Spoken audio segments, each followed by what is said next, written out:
여러분 안녕하십니까? 강동경희대병원 심장혈관내과의 손희석입니다.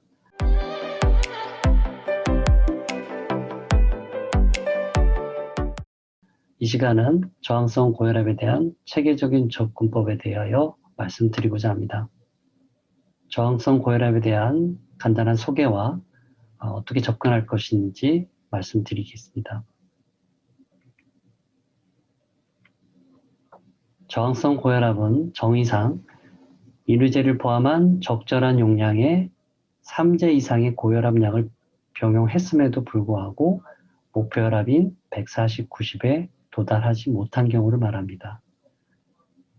저항성 고혈압은 고혈압 환자의 대략 5 내지 30%에서 있다고 보고는 되고 있지만 실제 저항성이 아닌 가성 저항성을 포함한다면 배제하면 대략 고혈압 환자의 10% 미만 정도로 추정하고 있습니다. 결국 여러 약제에도 불구하고 혈압 조절이 안 된다는 것은 향후 심혈관 질환 및 합병증의 위험이 높다는 것을 의미합니다. 저항성 고혈압의 여러 가지 특성을 보면 고령, 비만, 고염 섭취 같은 나쁜 생활 습관이 포함된 경우가 많이 있고 만성 콩팥병, 당뇨병, 자율신피대처럼 동반 질환 혹은 합병증을 동반하는 경우가 많이 있습니다. 저항성 고혈압의 원인은 그 정의에서부터 살펴볼 수가 있겠습니다. 즉, 인유제를 포함한 적절한 용량의 3제 이상이기 때문에 인유제가 들어있는가, 적절한 용량을 쓰고 있는지, 또한 여러 가지 약제의 조합이 적절한지, 환자 개별화된 조합이 적절한지에 따라 저항성 고혈압이 될 수도 있고, 이러한 부적절한 처방이 또한 저항성 고혈압의 원인이기 때문에 우선 처방이 제대로 되고 있는지 살펴보는 것이 중요하겠습니다.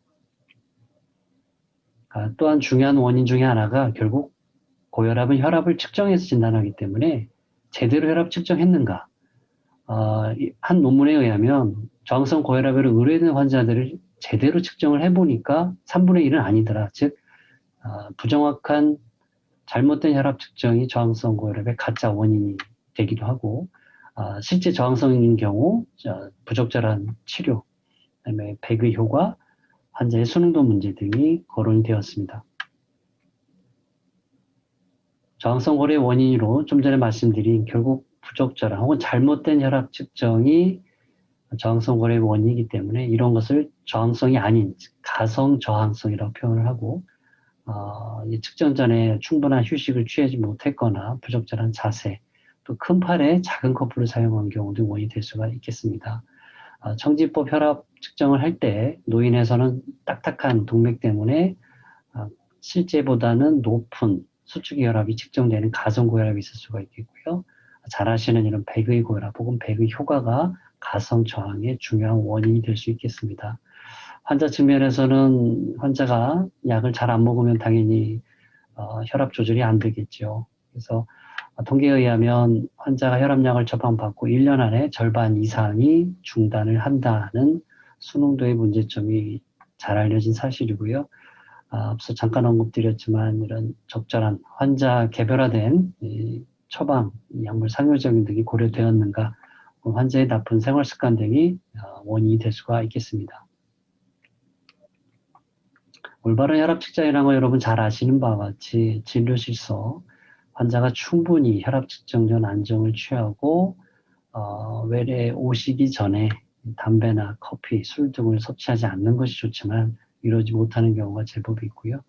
또 아주 비만한 경우에는 다음과 같은 커프의 크기를 좀 고려하시는 것도 좋겠고, 커프를 감을 때는 잘 아시는 바와 같이 팔이 굽어지는 부위보다는 3cm 이상 공간을 확보하는 것이 가정혈압이나 진료실 혈압 측정에서 또한 중요한 부분이 되겠습니다.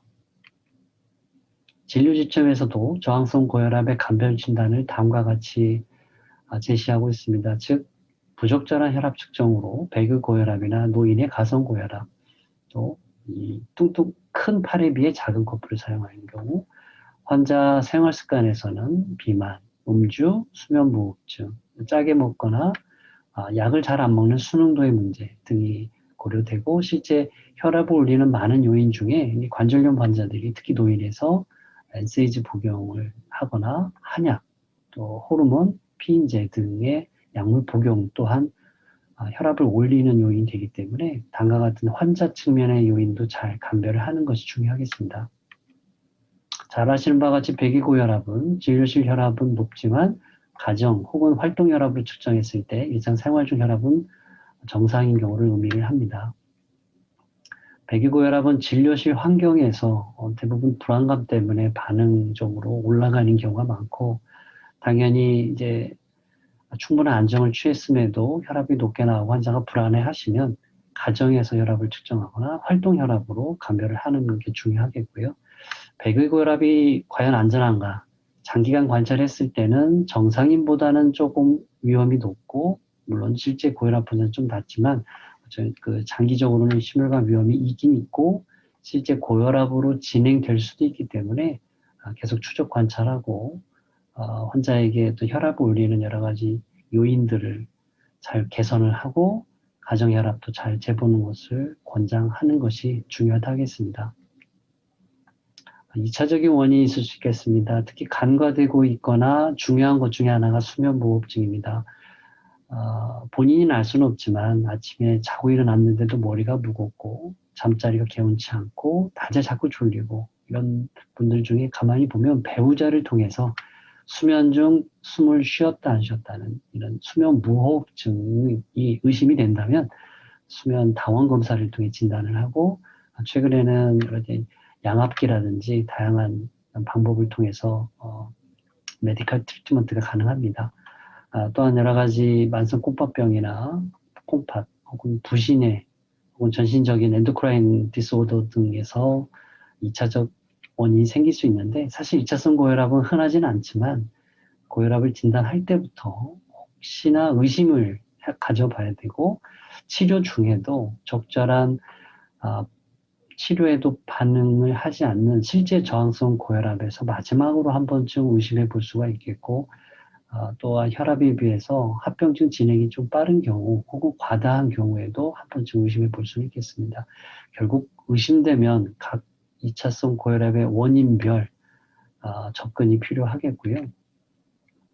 고혈압 진리지침에서 보면 첫 시작은 결국 혈압 측정이기 때문에 제대로 된 혈압 측정이 시작점이고 고혈압이 의심이 된다면 가정혈압 또는 활동혈압을 통해서 가면 백의 고혈압을 배제하고 2차성 고혈압도 의심을 하고 위험도를 따져서 이제 치료를 시작하는 것을 추천하고 있기 때문에 제대로 된 혈압 측정이 결국 고혈압의 치료의 또 시작점이 될 수가 있겠습니다. 저항성 고혈압에 접근법에 대해서 대한고혈압학회에서는 진단을 위해서는 환자의 약 복용 순응도를 보고 가정혈압 및 활동혈압을 통해 백의 효과, 백의 고혈압을 감별할 것을 추천하고 있고 치료로서는 알도스테론 기량제를 추천하고 있습니다. 잘 알려진 알도스테론 기량제 스피로나프토는 알파차단제인 독사조신, 베타차단제인 비소프로를 대비 우수한 강압 효과를 보여주고 있기 때문에 저항성 고혈압 환자에서 바로 추가될 수 있는 첫 번째 약이 스피로나프토이 되겠습니다.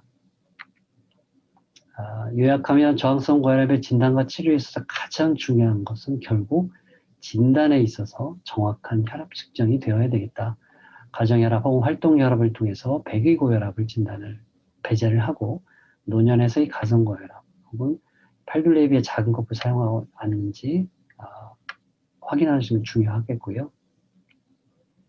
이렇게 저항성 고혈압이 의심이 된다면 이제 의사 측면에서 내가 이류제를 포함한 적정 용량의 3제 이상이 병원 요법이 잘 이루어지고 있는가, 환자 측면에서 혈압을 올리는 NSAID, 호르몬, 한약제 등을 복용하고 있지는 않는지, 환자가 너무 뚱뚱하고 운동을 안 하고 술도 좋아하고 짜게 먹고 하는 등 혈압을 올리는 요인이 없지 않는지, 약은 잘 제때 드시는지 안 먹는지, 백의 효과는 없는지 이런 환자 부분을 잘 헤아리고 병력 정책을 한 연후에 이런 것들이 모두 배제가 된다면 혹시 수면무호흡을 필두로 하는 여러 가지 다양한 2차성 고혈압의 원인들을 의심을 하고 개발에 대한 접근을 하는 것이 필요하겠습니다. 이러한 연후에 이제 저항성 고혈압이 진단이 됐다면 이뇨제를 충분히 사용을 하고 그 다음 약물로서는 가능하다면 알도스테론 기량제, 스피로낙톤을 사용을 해보고 당연히 신기능 및 포타슘을 이제 모니터를 해야겠죠. 이외에도 조절이 안 된다면 이제 4제에서 5제로 넘어갈 수가 있겠습니다. 알파 차단제, 혹은 베타 차단제 등등 환자의 특성에 맞게 처방을 하되 이렇게도 조절이 안 된다면 결국 이제 전문가한테 의뢰를 해보시는 것도 도움이 될 수 있겠습니다. 요약해드리면 저항성 고혈압은 정의상 이뇨제를 포함하는 적절한 용량의 3제 이상에도 조절이 안 될 때를 의미합니다. 따라서 부적절한 용량인지 3제는 제대로 조합이 된 건지 이뇨제를 포함했는지 등 제대로 된 처방이 이루어지는지도 중요하고 결국 환자들이 나이도 많고 숨도가 떨어질 수도 있기 때문에 올바른 혈압 측정과 백의고혈압을 배제를 하고 수능도도 꼭 챙기고 환자의 이런 생활 습관들을 검별을 하고 2차성 고혈압 중에 특히 수면무호흡증도 한번 챙겨보시고 이런 것이 다 이루어진 연후에는 스피로낙톤 같은 약을 처방을 하고 관찰해보는 것이 중요하겠습니다.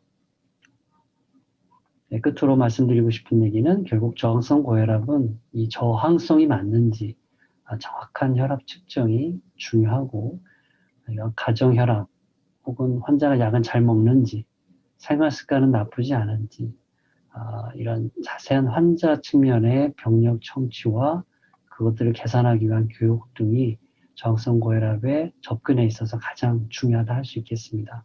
경청해 주셔서 감사합니다.